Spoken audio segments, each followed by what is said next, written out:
mismo océano? ¿Giran estos ríos? Bien lo sabemos, los del norte de izquierda a derecha, como las manecillas de un reloj visto de frente. Los del sur a la inversa, pero ¿por qué no gira la corriente de Benguela? ¿Qué pasa? ¿Qué explicación daría la ciencia materialista sobre el particular?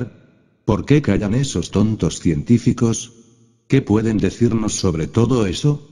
Frente a las costas del Perú, a 1500 metros de profundidad, se han podido observar columnas muy bien labradas, muy bien talladas de edificios atlantes, y se han logrado obtener magníficas fotografías sobre el particular.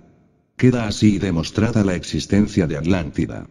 Pero los tontos científicos continúan, como siempre, negando. Hay civilizaciones desaparecidas, como la de la isla de Pascua, donde existen hoy en día efigies gigantescas, enormes cabezas humanas talladas por manos de gigantes. Nunca ha dicho nada la ciencia materialista. Calla, ¿qué diré de la Antártida? No hay duda de que antes de la revolución de los ejes de la Tierra, en los polos norte y sur existieron poderosas civilizaciones.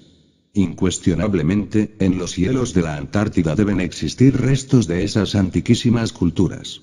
Un día llegará en que la pala de los arqueólogos podrá desenterrarlos. Mientras tanto, la ciencia materialista, calla como siempre sin dar explicaciones. Existen también olas gigantes, monstruosas, en mares tranquilos y serenos, olas aisladas que no tienen una razón de ser, una justificación precisa. Me refiero precisamente a las olas Eiche. ¿Cuál es su origen? ¿Algún terremoto submarino? ¿Cómo podrían explicar esto los señores científicos materialistas? ¿Qué dirían sobre esto los enemigos del Eterno? En realidad de verdad, no solamente ignoran, sino que además ignoran que ignoran. Que haya olas en los mares furiosos, aceptado. Pero que en un mar tranquilo venga una ola extraordinaria, aislada, solitaria, gigantesca y monstruosa sin saber por qué, es algo que nunca ha tenido explicación científica. Sin embargo, esos hechos suceden en el océano y la ciencia materialista no ha podido explicar eso nunca, jamás. En esa cordillera del Atlántico que rodea la cordillera submarina donde antes existiera el gran continente Atlante, existen alrededor de 100.000 terremotos anuales y resulta esto interesante, bien sabemos que terribles terremotos y grandes maremotos acabaron con el continente Atlante. Pero todavía, a estas horas de la vida, y en pleno siglo XX, sigue temblando la Atlántida sumergida. Conviene que nosotros reflexionemos sobre todas estas cuestiones, pues en el fondo son bastante interesantes. Incuestionablemente el planeta Tierra no es conocido por los antropólogos materialistas. En realidad de verdad continúa este mundo Tierra convertido en un verdadero enigma para la ciencia materialista. Algunas langostas llenas de púas se reúnen en cantidades suficientes como para formar una migración y descienden por la plataforma continental, lentamente, caminando hasta llegar a la llanura abismal con rumbo desconocido. ¿Qué dirían sobre esto los hombres de ciencia? ¿Qué explicación le dan? ¿Hacia dónde se dirigen? ¿Cuál es exactamente la meta? ¿Por qué realizan esta clase de migraciones? Enigmas que no entienden los científicos materialistas. Nuestro planeta Tierra no ha sido siempre como es ahora, ha cambiado su fisonomía geológica varias veces. Si nosotros examinamos los 4 mapas de Elliott Scott, veremos que la Tierra, hace 1 millón de años, era completamente diferente. Esos 4 mapas geográficos merecen ser tenidos en consideración. Se parecen a 4 mapas que existieron y que todavía siguen existiendo en algunas criptas subterráneas del Asia Central. Tales mapas son desconocidos para los sabiondos de la ciencia materialista. Se guardan secretamente con el propósito de conservarlos intactos, pues bien sabemos que los señores de la falsa ciencia están siempre dispuestos a alterar todo con tal de justificar sus tan cacareadas teorías. El primero de esos mapas de Elliott Scott llama mucho la atención, resulta interesantísimo. En él se ve lo que era el mundo hace unos 800.000 años antes de Jesucristo. Entonces la región de los braquicéfalos de la tan cacareada antropología ultramoderna no existía. Desde el estrecho de Bering, pasando por Siberia y Europa hasta Francia y Alemania, lo único que había era agua. No había surgido propiamente dicho la Siberia y la Europa de entre el fondo de los océanos. Del África no existía sino la parte oriental, porque el oeste y el sur de aquel continente estaba sumergido entre las olas embravecidas del océano.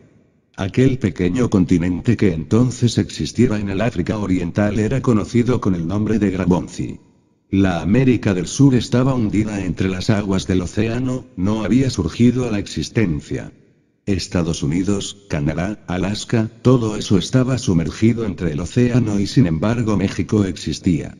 Parece increíble que 800.000 años a de Jesucristo ya existía México. Cuando todavía Europa no existía, México existía. Cuando Suramérica no había salido de entre el fondo del océano, México existía. Esto nos invita a comprender que entre las entrañas de esta tierra sagrada de México, tan arcaica como el mundo, existen tesoros arqueológicos y esotéricos extraordinarios que todavía no han sido descubiertos por la pala de los arqueólogos. La Lemuria fue por aquella época un gigantesco continente que se extendía por el Pacífico, que cubría toda esa área de la Australia, de la Oceanía, el Índico, tan gigantesco, y que se proyectaba por todo el Pacífico hasta esos lugares donde más tarde brotó Suramérica. Vean ustedes cuán gigantesca era la Lemuria, cuán enorme. La fisonomía del globo terráqueo era pues completamente distinta hace unos 800.000 años a de Jesús el Cristo. La capital de la Atlántida era Toyan, la ciudad de las 7 puertas de oro macizo. Dirán los antropólogos materialistas, que no ven más allá de sus narices, que en qué nos basaremos nosotros para poder hablar sobre la gran capital. Quiero decirles a esos señores que tanto han hecho por quitarle a la humanidad sus valores eternos y precipitarla por el camino de la involución, que tenemos datos exactos para poder hablar sobre Lemuria, que hay mapas que se conservan muy en secreto en algunas criptas subterráneas, que indican dónde estaba Toyan, la capital de la Atlántida. Así pues, que si hablamos, lo hacemos con pleno conocimiento de causa. Si citamos a la Lemuria y a la Atlántida, es porque fueron continentes que realmente tuvieron existencia real. Que bien sabemos nosotros que hasta el mismo Darwin aceptó la existencia de la Lemuria. Toyan estaba situada en un ángulo, en el suroeste de aquel gran país, frente a la costa sudeste o suroeste de una franja de tierra que se extendía claramente hasta el Loira, y el Mediterráneo, y este de África, y por último llegaba hasta el sur de Asia, que ya existía. La Atlántida en sí se proyectaba desde el Brasil hasta las Azores, eso está completamente comprobado, y desde Nueva Escocia, directamente por todo el océano Atlántico. Así que en realidad de verdad la Atlántida cubría en su totalidad el océano que lleva su nombre. Era un gran país. Imaginen por un momento ustedes a la Atlántida proyectándose hasta las Azores, hasta Nueva Escocia y descendiendo hasta donde hoy es Brasil. Cuán enorme continente era. Se extendía de sur a norte, era grandioso. Se hundió a través de incesantes terremotos. Varias catástrofes fueron necesarias para que la Atlántida desapareciera definitivamente. Así que, en realidad de verdad, el escenario del mundo ha venido cambiando, la fisonomía de este globo terrestre no ha sido siempre la misma y en ella se han desenvuelto distintas razas humanas. Pero antes que todo, es urgente revisar los distintos cambios geológicos por los cuales ha pasado la Tierra. Comprendemos que cada raza ha tenido un escenario, que necesitamos conocer el ambiente, el clima, las condiciones en que ha tenido que vivir y esto es indispensable. Nosotros necesitamos en verdad estudiar cuidadosamente la fisonomía del mundo en los tiempos antiguos, los distintos cambios geológicos por los cuales la Tierra ha pasado. Solo así podremos formarnos un concepto claro, preciso sobre el origen del hombre, de sus diversas culturas, de sus distintos procesos evolutivos e involutivos.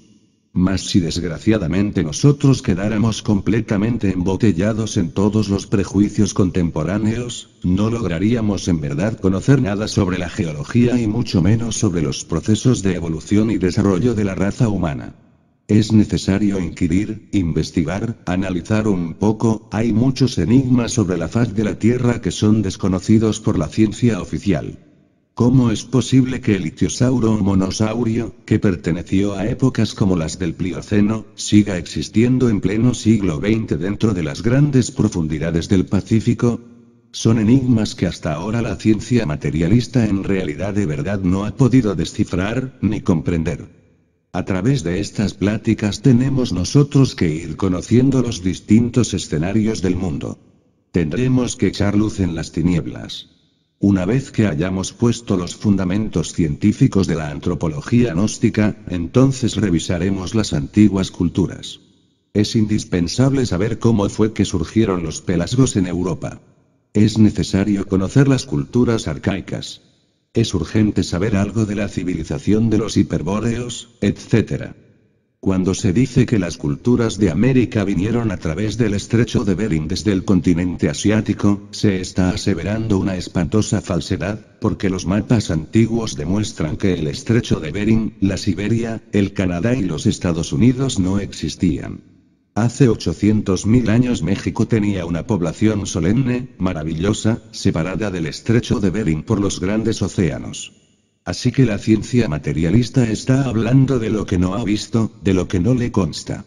Nosotros estamos hablando sobre la base de mapas como los de Elliot Scott y en otros similares que se encuentran en las criptas subterráneas de la cordillera del Himalaya, en el Asia Central. Los que aseveran que la raza humana llegó a América a través del estrecho de Bering, están demostrando una gran ignorancia, un desconocimiento total de las antiguas cartas geográficas. Con esa clase de aseveraciones los antropólogos materialistas están engañando a la opinión pública y abusan de la inteligencia de los lectores. Nosotros, repito, somos amantes de la investigación científica, del análisis exacto. No nos permitimos el lujo de aceptar teorías materialistas, no somos los tontos que nos vamos a dejar engañar por las suposiciones basadas en falsos utopismos. Samael Aun Weor